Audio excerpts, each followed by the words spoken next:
we try to make wherever bar we're playing in, we try to make it kind of the Cabo atmosphere. Experience. So yeah, the experience. We have decorations and lights and palm trees and Beach balls and what have you. And a lot of tequila. confetti shooters. Yeah, they hate us. The janitors hate us when we're done playing. I'm sure.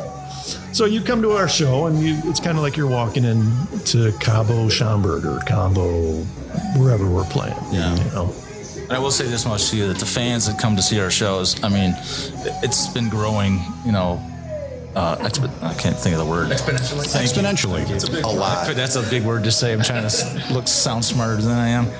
It's been growing a lot, and the fans are really, now they're really, play this song. But the fans are really what makes the show.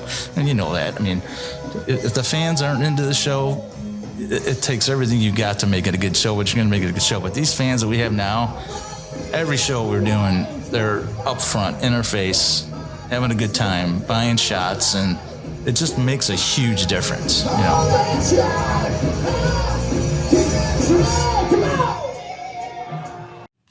Only on the Rock and Roll Chicago podcast.